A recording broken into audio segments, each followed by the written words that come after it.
चिरां जिल्ला दुलाराय बर' फरायसा आफादनि सिङाव थानाय जिथि दखरा दुलाराय बर' फरायसा आफादनि बेन्दोङाव थानाय खुंग्रिं दालाइसा दुलाराय बर' फरायसा आफाद बिथांमोना 17 बोसोर जाबाय आरो बे 17 बोसोरखौनो बिथांमोना मोनसे गेवलां मेलनि गेजेरजों बिथांमोना हाबाफारि लादों आरो बेवहाय आंखौ बिथांमोना हांख्रायदोंमोन फैनानै बाहागो लाबाय गोजोननाय मोन्दों आरो दुलाराय बर' फरायसा आफादा जोनोम जानायनिफ्रायनो दिनैसिम जों बर' हारिनि सिनायथि रैखाथि आरो थामोनथायनि थाखाय जिखिनि थांखि मावथांखि लादों बे थांखि मावथांखि लानायखौ जों दुलाराय बर' फरायसा आफादा गेवलां मेलनि गेजेरजों जों रायजो राजानो फोरमायो आरो रायजो राजानिफ्राय जोङो मदद नागिरो मानोना जोंनि जि थांखि बिथांखि बेखौ मोगथां महराव जाफुंहोनांगौब्ला बर' रायजो राजाफ्रा जोंनो मदद होनांगोन आरो जोनोमनिफ्रायनो दिनैसिम दुलाराय बर' फरायसा आफादनि थांखि मावथांखियाव रायजो राजाफ्रा जोंनो मदद होदों आरो फैबाय थानाय समाव जोङो दुलाराय बर' फरायसा आफादा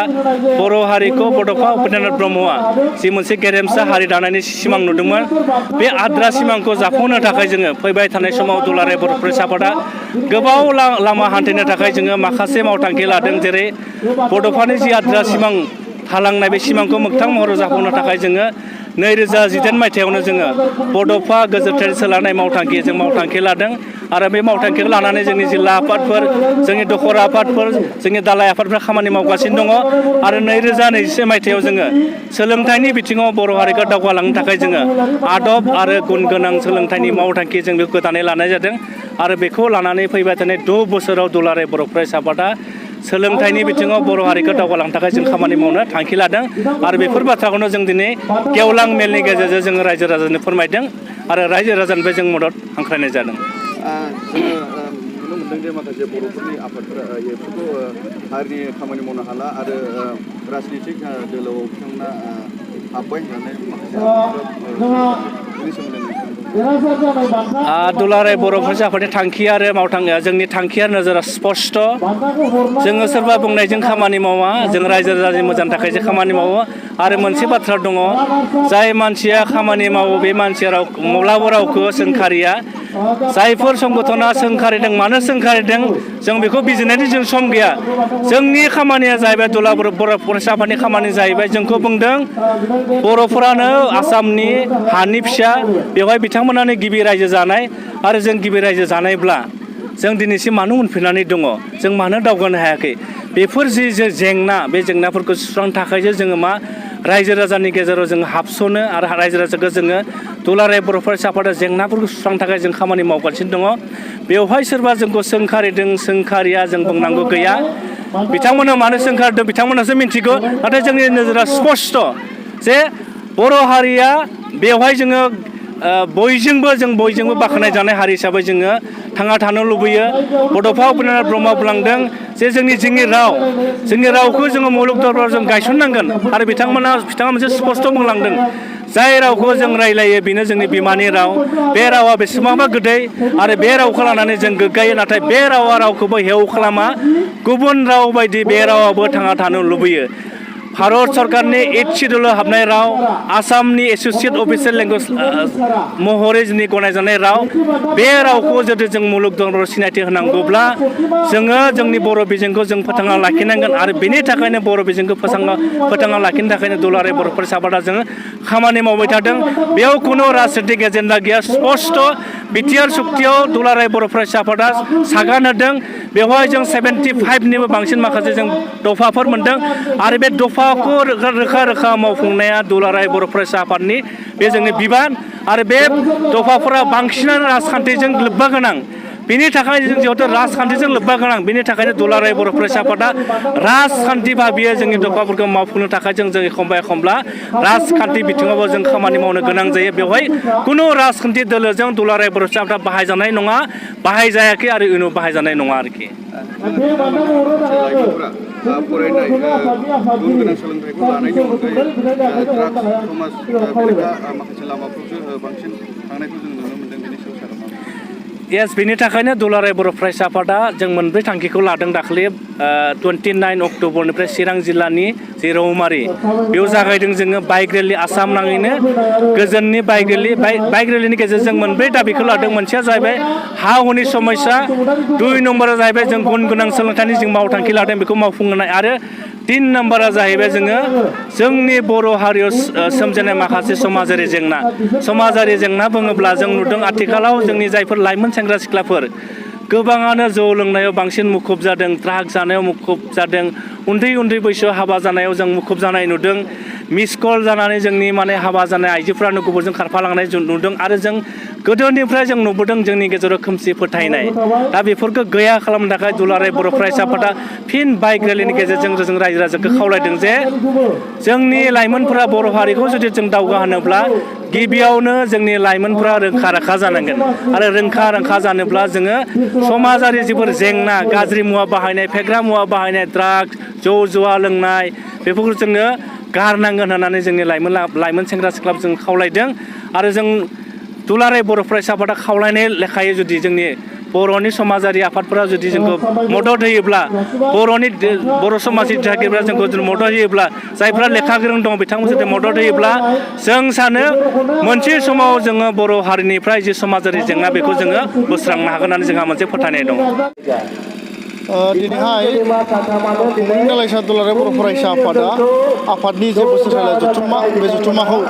मैया 17 आरो दिनै 18 साननैनि हाबाफारि लानानै बे जोंनि खुंग्रिं बियाब दुलाराय बाथौ गौथुमनि गेवलां फोथाराव लानाय जादों। बे हाबाफारिनि गेजेरजों जोङो बोसोरारि जथुम्मानि गेजेरजों जोङो माखासे हाबाफारि लाफादों। बे हाबाफारि हिसाबै जोंहा मैया जोङो जोंनि ओनसोलनि लाइमोनफोरखौ गेलेनाय बिथिङाव थुलुंगा होनांगौनि थाखाय जोङो मोनसे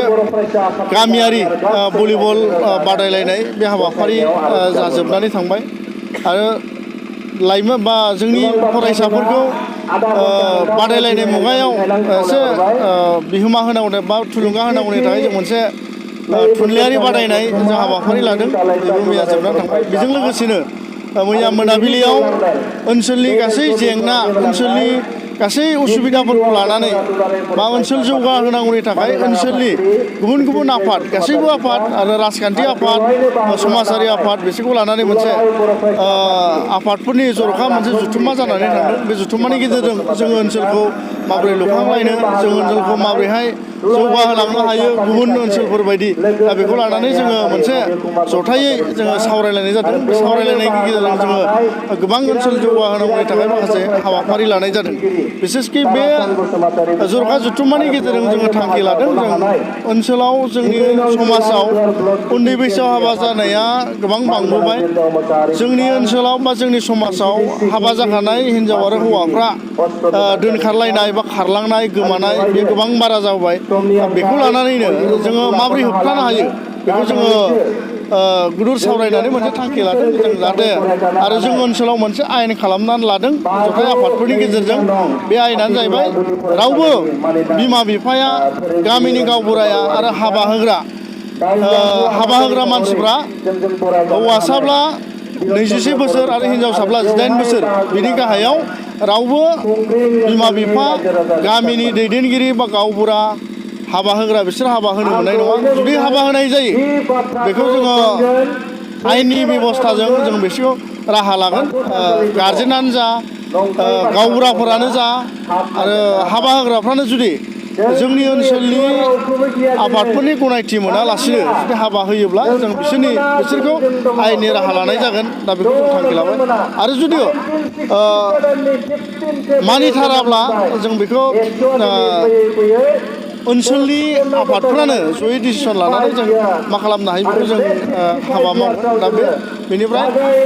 बैसोगोरा मानसिफोरब्लाबो, जायफ्रा हाबा जानो समायनाय मानसिफोरखौब्लाबो जों मोनसे नेम खालामदों जाहाथे जोङो ओनसोलनिफ्राय बा जों बर' समाजनो मोनसे दायथ' होदों। बर' समाज आफादनि गेजेरजों बिसोरो हाबा जानो हानायनि मोनसे फोरमान बिलाइ जोंनि बर' समाजनिफ्राय बिसोरो लानानै थांथारनांगोन। आरो जुदि बर' समाजनिफ्राय गनायथि बिलाइ लाङालासिनो जुदि हाबा होनाय जायो, इयुनाव बायसान्सनि थाखाय जुदि बिसोरनि संसार जानाया माबा मोनसे बेले बेजे जायोबा, जेंना गोनां जायोबा, बै जेंनाखौ सुस्रांनो थाखाय जोंनि आफादफोरा बाहाय हाबा मावनाय नङा होननानै जोंनि जथाय आफादफोरा थांखि लानाय जाबाय। दा बे मैया जोब्बाय दा दिनैहाय जोंहा फुंबिलिनिफ्रायनो नैथि हाबाफारि हिसाबै फिरफिला बिरहोनाय मुंख्लंफोरनो बिबार बावनाय आरो दिनैहाय बड'फा उपेन्द्रनाथ ब्रह्मनो बिबार बावनाय बे हाबाफारि थांबाय आरो जोंहा थान्दै मेल जाबाय। थान्दै मेला जोबनानै थांबाय आरो दा जोंहा गेवलां मेल बे गेवलां मेलावनो जोङो मेल बेखेवगिरि आलासि हिसाबै जोङो जिथु दख'रा दुलाराय बर' फरायसा आफादनि मानिजाथाव आफादगिरि मृत्युन्जय बरगयारि आसारि बिथांखौ जों हांख्रायदों आरो बिथाङा बाहागो लाफैदों आरो गाहाय आलासि हिसाबै दुलाराय बर' फरायसा आफादनि जे लोगो गाहाय नेहाथारि दिनेश ब्रह्म सार बिथांखौ जों हांख्रायदों आरो बिथाङा जोंनि हांख्रायनाय बायदि जों बाहागो लाफैदों। जों आसा खालामो बे जोंनि बोसोरसालिया जथुम्मानि गेजेरजों नैबे ओनसोलाव गोदान मोनसे मोजां थासारि सोरजिजागोन आरो मोजां मोनसे सिन्था साननाय हनायफ्रा जोंनि रायजो राजाफोरनियाव दिनैनिफ्राय मोनसे गोदान साननाय बा मोजां सानस्रि बियो फैगोन आरो बिथां गेदेमा सुबुंफोरनि जे दिनै बिबुंथि होलांनाय बे बिबुंथिनि गेजेरजों जोङो समाजखौ जों माबायदि खुंलांनांगौ समाजाव जों माबायदि सोलिनांगौ आरो बर' हारिनि जे